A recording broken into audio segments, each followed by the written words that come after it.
नमस्कार, मैं हूं प्रदीप सिक्रियाल और आप देख रहे हैं न्यूज पीटीएस टीवी।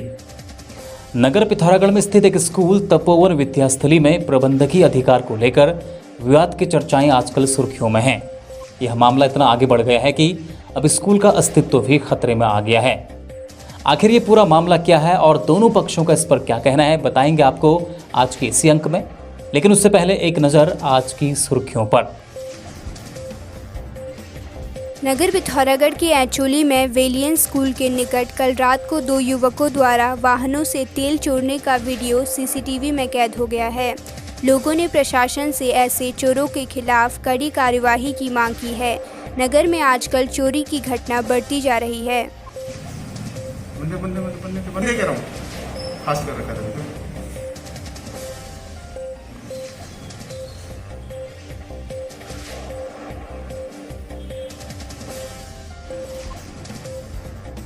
पिथौरागढ़ के नवागंतुक जिलाधिकारी आशीष चौहान द्वारा आज जिलाधिकारी पिथौरागढ़ के पद पर अपना कार्यभार ग्रहण कर लिया गया है।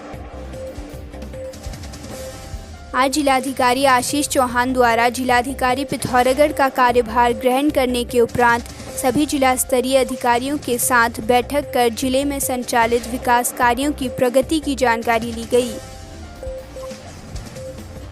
विकासखंड मुंशारी के बांसबगड़ क्षेत्र में करीब 20,000 की जनसंख्या दूरसंचार और मोबाइल नेटवर्क से वंचित है। आज ग्रामीणों ने नेटवर्क नहीं तो वोट नहीं आंदोलन चलाया। 12 सूत्रीय मांगों को लेकर अनिश्चितकालीन कार्य बहिष्कार कर रहे आशा हेल्थ वर्कर्स यूनियन ने सरकार से उनकी भी सुध लेने को कहा है। कहा, बहुत हुआ उत्पीड़न, अब बर्दाश्त नहीं करेंगे। अब जनपद पिथौरागढ़ में खाद्य सुरक्षा अधिनियम के तहत राशन कार्ड धारकों का सत्यापन अभियान चलाया जाएगा। इस दौरान पात्र लाभार्थियों को चयन व पात्र का राशन निरस्त करने का कार्य किया जाएगा। तार के सहारे अवैध रूप से काली नदी को पार करते समय बहे नेपाली युवक के मामले की जांच के लिए काठमांडू से जांच टीम दारचूला नेपाल पहुंच गई है। तहसील बंगापानी की ग्राम पंचायत मवानी दवानी में सभी ग्रामीणों को कोरोना वैक्सीन की पहली डोज लग चुकी है। आज 4 अगस्त 2021 को जनपद पिथौरागढ़ में कुल 1,188 लोगों की सैंपलिंग में से कोई भी व्यक्ति कोरोना पॉजिटिव नहीं पाया गया है। जिले में वर्तमान तक कुल 158 व्यक्तियों की कोरोना से मृत्यु हुई है। जिले में अभी कुल 31 एक्टिव केस हैं। सन 2008 में नगर पिथौरागढ़ में 2 घनिष्ठ मित्र मनोज कुमार जोशी और ललित मोहन जोशी द्वारा तपोवन विद्यास्थली नामक एक स्कूल की शुरुआत की गई थी। नगर में यह स्कूल नामी ग्रामीण स्कूलों में जाना जाता था। इस स्कूल का संचालन सुचारू रूप से चल रहा था। संस्था के अध्यक्ष मनोज कुमार जोशी और सचिव ललित मोहन जोशी थे। बैंक अकाउंट का संचालन भी दोनों के संयुक्त हस्ताक्षर से होता था। बताया जा रहा है कि सन 2016 में दोनों दोस्तों के बीच किसी बात को लेकर अनबन हो गई, जिस कारण मनोज कुमार जोशी ने स्कूल में अपनी उपस्थिति ना के बराबर कर दी। लेकिन स्कूल के संपर्क में वो बने रहे और इधर ललित मोहन जोशी स्कूल को आगे सुचारू रूप से चलाते रहे।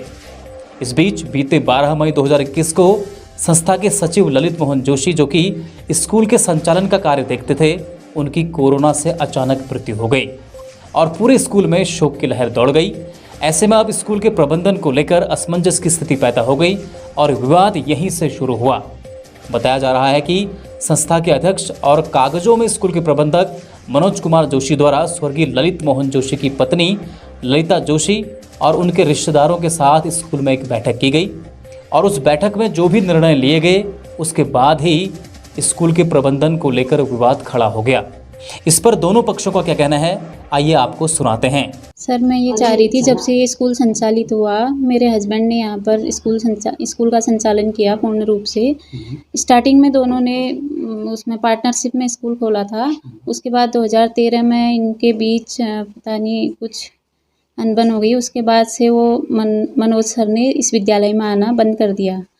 तो मेरे हस्बैंड इस स्कूल का संचालन करते थे, सारे टीचरों की नियुक्ति वही करते थे, सारे पेरेंट्स उनसे जुड़े हैं, सारे बच्चे उनसे जुड़े हैं। लेकिन कुछ 2017 में उनके बीच कुछ एग्रीमेंट बना था, वो कागज़ भी उन्होंने ले लिया यहाँ से।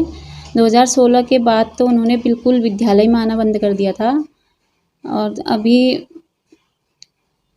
अचानक से कोरोना के कारण मेरे हस्बैंड की डेथ हो गई, तो दूसरे दिन ही वो घर में आके कहने लगे कि मैं वहाँ शव यात्रा में जा रहा हूँ। वहाँ न जाते हुए वो स्कूल में आए और उनका ऑफिस खोल के उन्होंने सारे कागज़ यहाँ से निकाल लिए, और साथ में जो एक पुरानी टीचर थी मिस निर्मला गेड़ा, उसके साथ उन्होंने मिलके सारे कागज़ निकाल दिए। और मेरे हस्बैंड की डायरी, पर्सनल डायरी जो थी वो भी ले ली, जिसमें उन्होंने अपने डेली का रूटीन लिखते थे और उसमें पूरा हिसाब रखते थे, वो ले लिया यहाँ से।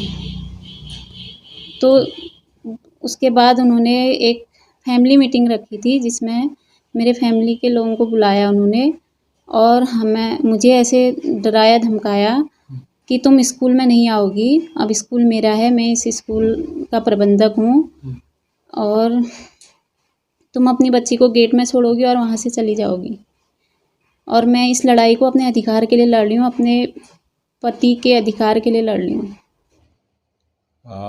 ये जो मामला चल रहा है, असल में ये कुछ वहाँ पे कई बार जब हम काम करते तो टीम में कुछ ऐसे लोग आ जाते हैं जो उस सोच या उस विचार के नहीं होते जिसके आप होते हैं।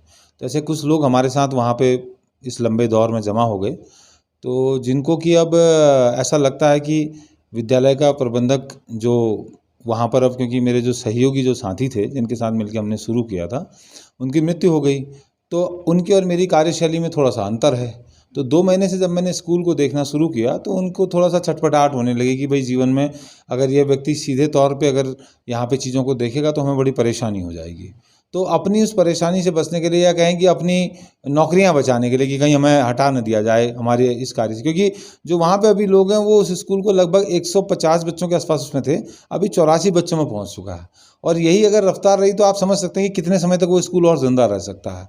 तो ऐसे लोगों में से बहुत सारे लोगों को निश्चित ही बदला जाना चाहिए, क्योंकि वो बच्चों के हित में भी है कि अगर वो लोग आएंगे तो बच्चों को अच्छी शिक्षा मिलेगी। तो नहीं आ रही होगी इसीलिए लोग जा रहे होंगे।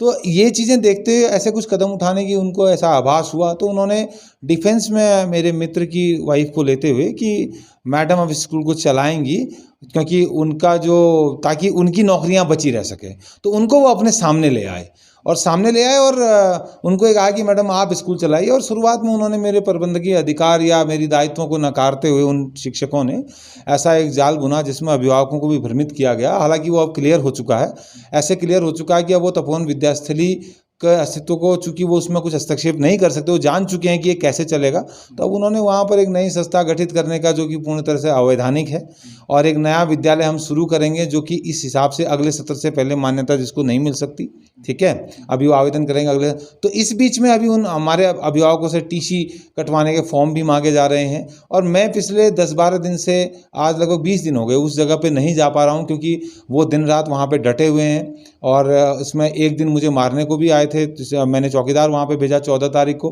तो जबकि मैं 7-8 तारीख को ही थाने में दे चुका था कि इस स्थान का प्रबंधकीय उत्तरदायित्व तो किसके पास है और किसके पास वो अधिकार है। मैंने कोतवाली में इसको दिया था, लेकिन उस पर भी कोई कार्रवाई नहीं हुई। उसके बाद मैं जब 13 तारीख को वहाँ पे अपने नाइट गार्ड की नियुक्ति करने के बाद उनको लेके गया, तो उन्होंने वहाँ पर उसको भगा दिया वहाँ से और मेरे पीछे पड़े। तो मैं छुप के वहाँ से भाग करके जब मैं कोतवाली पहुँचा तो कोतवाली में उल्टा मेरे ऊपर मुकदमा दर्ज कर दिया थाने में, जबकि ऐसी कोई भी बातचीत वहाँ पे नहीं। मैं अपने सुरक्षा के लिए वहाँ पे गया था। और उसके बाद अगले दिन मैंने वहाँ पर अपने उस विद्यालय में ललित जी के स्थान पर एक प्रशासनिक अधिकारी की नियुक्ति मैंने 12 तारीख को की थी, जिनको मैंने 14 को पदभार लेने भेजा, तो उनको भी उन्होंने गेट से भगा दिया और गेट से अंदर भी नहीं घुसने दिया उन्होंने। उसकी भी शिकायत मैंने थाने में की, लेकिन कोई कार्रवाई नहीं। फिर अंततः मुझे एक लिखित आवेदन जो है रिसीव करवा के वहाँ देना पड़ा तपोवन एजुकेशन सोसाइटी संस्था से, किसी भी तरह जो लोग संबंधित नहीं हैं, ये 7-8 लोग जिनके नाम मैंने FIR में लिखे हैं और जो कि उस स्कूल का हिस्सा नहीं है और बतौर जो वहाँ पे वैतनिक कर्मचारी हैं और कुछ उनके रिश्तेदार या पति हैं। तो वो जो लोग वहाँ पे आके कब्जा किए बैठे हैं और अब बच्चों के भविष्य के साथ खिलवाड़ हो रहा है। उनसे कहा जा रहा है कि आप इसे TC कटा के एक दूसरी संस्था में इनको दाखिला दिलाते हैं, जो हम ललित जी की याद में बना रहे हैं। एक ऐसी संस्था जिसको ललित और मैंने अपने खून पसीने से सींचा है और उसको एक सपना हमने बनाया कि शहर में इस तरह की शिक्षा का स्तर बढ़ेगा, उसको ध्वस्त करने की जो कवायद है, इसके खिलाफ अब मैं कानूनी कार्रवाई की ओर जा रहा हूँ। इस मामले पर हमारी नज़र बनी हुई है। अब यह मामला कोर्ट की दहलीज तक पहुंच चुका है। आगे इस पर जो भी फैसला होगा आपको ज़रूर अवगत कराया जाएगा।